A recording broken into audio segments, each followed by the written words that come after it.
Hey guys, welcome back to my channel. तो मैं जब से आरआरबी पीओ मेंस दे के आया था तब से मैंने कोई भी फुल लेंथ मॉक नहीं दिया था। मैं बस सेक्शनल मॉक ही दिए जा रहा था। तो मैंने सोचा काफ़ी दिन हो गए हैं, चलो एक फुल लेंथ मॉक दे लेता हूँ। तो मैंने सेकंड और थर्ड मॉक लगाया है गाइडली का, आरआरबी क्लर्क मेंस का। तो इसमें मेरा स्कोर आया है 97 और कट ऑफ इसकी तो हमेशा कम ही रहती है, 74। तो चलिए देखते हैं कि ये मॉक मेरा कैसा गया। तो फर्स्ट था रीजनिंग। तो रीजनिंग में मैंने ये पज़ल जल्दी बना ली थी, 3 मिनट में हो गए थे। इसके शायद 4 क्वेश्चंस थे। हाँ, और ये वाली पज़ल भी इजी थी, ये भी मेरा इजीली बन गया था, ये 3 मिनट में बन गया था लगभग। फिर ये दोनों पज़ल तो मेरी स्मूथली बन गई। तो मुझे लगा कि मैं थोड़ा लिंक में वापस आ रहा हूँ, लेकिन फिर आगे जाके मैं ये एक पज़ल मेरे से अच्छे से बन गई थी। फिर आगे जाके मैं यहाँ मशीन इनपुट पे स्टक हो गया। हाँ, 1 मिनट रुकिए, मैं दिखाता हूँ। हाँ, ये वाला, इसमें मुझे फोर्थ और फिफ्थ स्टेप ही समझ नहीं आया था, जिसकी वजह से मैंने अपने इसमें 4 मिनट पूरे वेस्ट कर दिए। और यही मैं सोचता रह गया कि क्या होगा करके, और मैंने इसमें कुछ अटेम्प्ट भी नहीं किया। फिर जब मैं देखा तो काफ़ी कम टाइम बचा था उस टाइम तक। फिर मैं जल्दी जल्दी दूसरे दूसरे क्वेश्चन में मूव किया। तो फिर मैंने ये पज़ल उठाई। ये पज़ल थोड़ी ट्रिकी थी, लेकिन फिर ये भी बन गई जल्दी ही। इसमें 3% थे और एक में 2% था। फिर तब तक तो ये पज़ल ख़त्म होने तक मेरा पूरा एक और पज़ल थी, जिसको शायद, हाँ, ये मैं कर रहा था, लेकिन तब तक ये वाली पूरी बन गई थी मेरी, लेकिन लास्ट में एक, हाँ, ये वाली कंडीशन मेरी मैच नहीं की, ये दोनों। तो इसकी वजह से मेरा पूरा वो टाइम ख़राब हो गया। शायद 5 मिनट रिमेनिंग थे, मैं कुछ और क्वेश्चन कर लेता, लेकिन नहीं हुआ। फिर मैंने कंप्यूटर आया। उसके बाद कंप्यूटर में मैं R R B P O के टाइम पे कंप्यूटर का सिलेबस कर नहीं पाया था। जिसकी वजह से मैं मॉक में भी कम अटैम्प्ट करता था और एग्ज़ाम में भी मेरे थोड़े अटैम्प्ट कम हुए। फिर मैंने जैसे ही मैं R R B P O mains का मॉक दे के आया, तो मैंने सबसे पहले अपना कंप्यूटर का सिलेबस कंप्लीट किया। उसके बाद, हाँ, फिर कंप्लीट करते ही मैंने जब ये मॉक लगाया तो इसे मैंने 33 अटैम्प्ट किए और मेरे 30 करेक्ट हुए। तो मुझे ये देख के काफ़ी अच्छा लगा कि चलो, अब सिलेबस कंप्लीट होगा तो मैं अटैम्प्ट कर पा रहा हूँ अच्छे से। फिर नेक्स्ट सेक्शन था जीए का। जीए मैं जब अपनी प्रिपरेशन स्टार्ट किया था तब मैंने जीए पे उतना ध्यान नहीं दिया था। जनवरी 2025 में जब मैं स्टार्ट किया था प्रिपरेशन, तो मैंने उतना जीए पे ध्यान नहीं दिया था, कि सोचा था कि मेंस के टाइम, जब मेंस होगा मेरा तब मैं करूँगा जीए। लेकिन जब मैंने उस टाइम पे जीए उठाया मेंस के टाइम पे, तो ये काफ़ी हेक्टिक हो गया करना, और मैं उतना अच्छे से एफिशिएंटली कर नहीं पाया। तो और वही हर मेंस में मैं इसमें सेक्शनल पार करने लायक ही स्कोर कर पाता हूँ। तो अब मैं इस साल मैं अपनी जीए की प्रिपरेशन अच्छे से करूँगा। और जीए काफ़ी एक गेम चेंजिंग रोल प्ले करता है, क्योंकि जैसे आरआरबी में जीए बहुत इजी आया था, तो उसमें मेरे अटैम्प्ट और बढ़ जाते हैं अगर मैं जीए अच्छे से करता। तो अभी मैं वैसे ही, जो 1 मंथ रिमेनिंग है उसमें मैं कोई रैंडम पीडीएफ्स और कोई एजुकेटर्स की वीडियो देख लेता हूँ जो लास्ट टाइम पे मूवमेंट पे काम आ जाए। तो जीए में मैंने किए थे 16, और मैंने करेक्ट हुए हैं 14 और 2 इनकरेक्ट हुए हैं, और मैंने इसमें कुछ अभी तुक्के भी मारे तो शायद वो भी करेक्ट हो गए हैं। फिर नेक्स्ट सेक्शन था मेरा हिंदी का, इंग्लिश हिंदी। मैंने इसमें हिंदी लिया था। गाइडली की हिंदी उतनी रिलेवेंट नहीं रहती है, इंग्लिश तो काफ़ी अच्छी रहती है गाइडली की। तो ये हिंदी इसमें देखना कुछ फ़ायदा नहीं है। ये तो मेरा वैसे आरआरबी का पहला मेंस था। तो जब मैंने वहाँ एग्ज़ाम में हिंदी चूज़ किया, तो मैं भी थोड़ा शॉक हो गया था हिंदी देख के, क्योंकि जैसे मॉक में मैं हिंदी अटैम्प्ट किया था आरआरबी के टाइम पे, तो वैसे मॉक की हिंदी, किसी भी मॉक की हिंदी नहीं आई थी, एकदम पूरी अलग ही थी हिंदी वो। तो अभी मैं हिंदी के लिए रेडी हूँ कि कैसी आती है हिंदी। तो और फिर नेक्स्ट सेक्शन था क्या जी, क्वांट्स का। क्वांट्स में मैंने ज़्यादा अटैम्प्ट नहीं कर पाया, 50 नहीं कर पाया। इसे मैं इस डीआई में स्टक हो गया था। मैंने ये एक्स और वाई की पहली इक्वेशन निकाली, और फिर दूसरा जब मैंने देखा तो यहाँ पे एक 36,000 का ये नोट था। तो मैं सोचा कि चलो हिट एंड ट्रायल लगाया जाए, लेकिन हिट एंड ट्रायल बिल्कुल लगा ही नहीं। तो इसमें मेरा काफ़ी 8 मिनट वेस्ट हो गया इसकी वजह से। फिर मैं जब क्वेश्चन बनाने गया तो 4 क्वेश्चन तो बिना इस एक्स वाई के बन गए, और एक क्वेश्चन ये एक्स वाई के बेस पे था। फिर ये वाली डी आई थी लेंदी थी, इसके 5 क्वेश्चंस थे। फिर मैंने सिंप्लीफिकेशन किया, इसके भी 4 क्वेश्चन थे या 5 थे। और एक ये क्वेश्चन बनाया तब तक।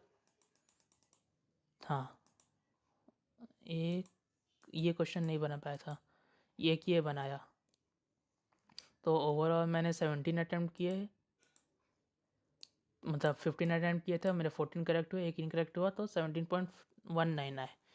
तो मेरे हिसाब से ये था तो इजी, लेकिन शायद मैं क्वेश्चन चूज़ अच्छे से नहीं कर पाया इसमें। और फिर चलिए फिर देखते हैं एनालिसिस मेरा कैसा है।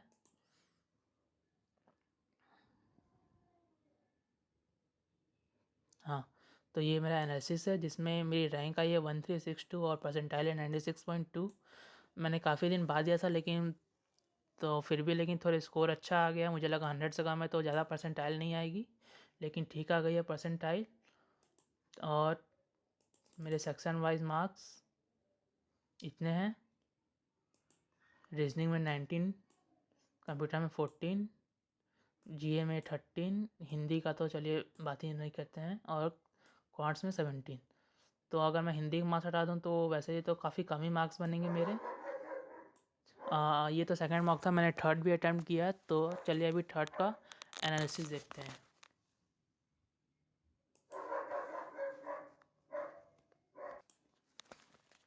तो ये है थर्ड मॉक।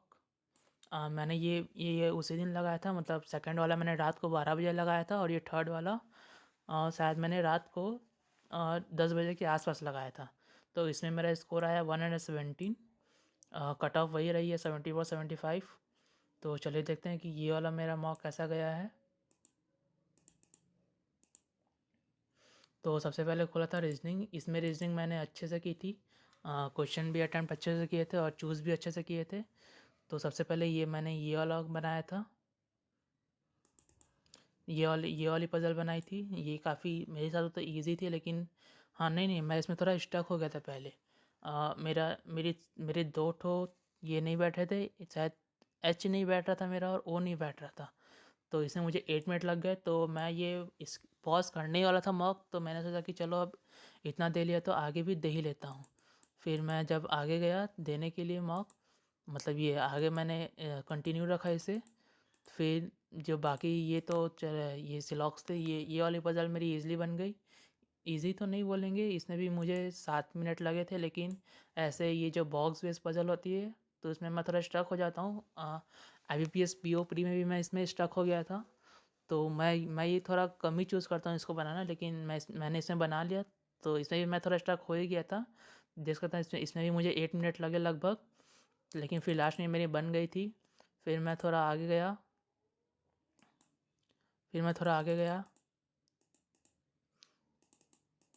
तो ये वाली पज़ल मेरी ईज़िली बन गई थी। इसमें मुझे कम टाइम लगा था, रुकिए मैं दिखाता हूँ। शायद टाइम गलत शो हो रहा है, लेकिन मुझे तो इसमें लगा था अच्छा खासा समय। पता नहीं फिर 37 क्यों दिखा रहा है। चलिए नेक्स्ट देखता हूँ। हाँ, फिर ये वाली पज़ल जैसे इसमें इसमें मुझे भी इसमें अच्छा टाइम लगा था। 3 मिनट लगा था इसमें। पता नहीं इसमें ऐसा क्यों दिखा रहा है। फिर एक ये बनाया था मैंने, नहीं सर ये नहीं बनाया था, ना ये नहीं बनाया था। फिर ये बनाया था मैंने, इसका मुझे कोड समझ आ गया था। तो ये मेरा रीजनिंग सेक्शन थोड़ा अच्छा गया था पिछले बार के हिसाब से। फिर कंप्यूटर भी मैंने फिर पढ़ा, जैसा कि पिछले उसमें बताया था कि मैंने वो कंप्लीट कर लिया है। तो इस बार मैंने 30 अटेम्प्ट किए थे, मेरे 24 करेक्ट हुए, और इतना मेरा स्कोर है 11.25 हाफ करके। फिर नेक्स्ट था जनरल अवेयरनेस। इसमें मैंने 17 अटैम्प्ट किए। थोड़े इसमें रिपीट भी हुए थे, तो मुझे याद रह गए थे जो मैंने RRBP और IBPS के टाइम पे किया था क्लर्क के, तो वो सब क्वेश्चन थे। तो इसकी वजह से मैंने 17 अटैम्प्ट किए, 14 करेक्ट हुए। फिर नेक्स्ट था हिंदी। तो हिंदी में बता चुका हूँ कि देखने का वो है नहीं। क्वांट्स इस बार मैंने अच्छे से अटैम्प्ट किया था। सबसे पहले मैंने इसे बनाया, ये उतना ट्रिकी नहीं था, आइटम सोल्ड अनसोल्ड का था, ये बन गया मेरा जल्दी ही। उसके बाद ये आउटलेट इनलेट मेरा फेवरेट टॉपिक है, इससे कोई भी क्वेश्चन आता है तो मैं जल्दी स्किप नहीं करता हूँ, बना ही लेता हूँ। तो इसे बनाने में मुझे थोड़ा मज़ा भी आता है इसके, और मेरा लक अच्छा था तो इसके साथ मुझे 4 to 5 क्वेश्चन मिले थे। और फिर ये सिंप्लीफिकेशन, फिर ये वाली डी आई नहीं, ये डी आई मैंने नहीं बनाई है।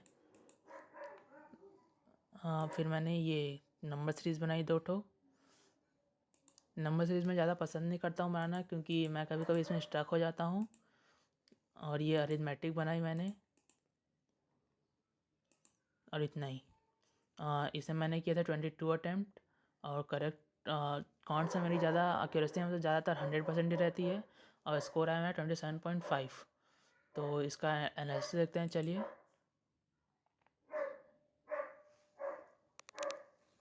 सॉरी, थोड़ा ये लोड होने टाइम ले रहा है, पता नहीं क्यों। फिर इसमें मेरा तो रैंक आई है मेरी इसमें 247 22,000 में, परसेंटाइल है 98.93। और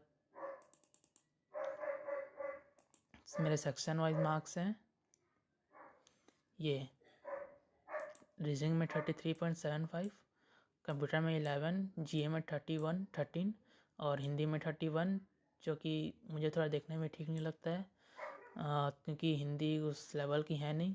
और फिर ये क्वांट्स में 27, और इन टोटल 117.5। अगर मैं आपको अपनी सेक्शनल रैंक दिखाऊं तो थोड़ा रुकिएगा, थोड़ा टाइम लगेगा शायद लोड होने में, कैलकुलेट हो रहा है।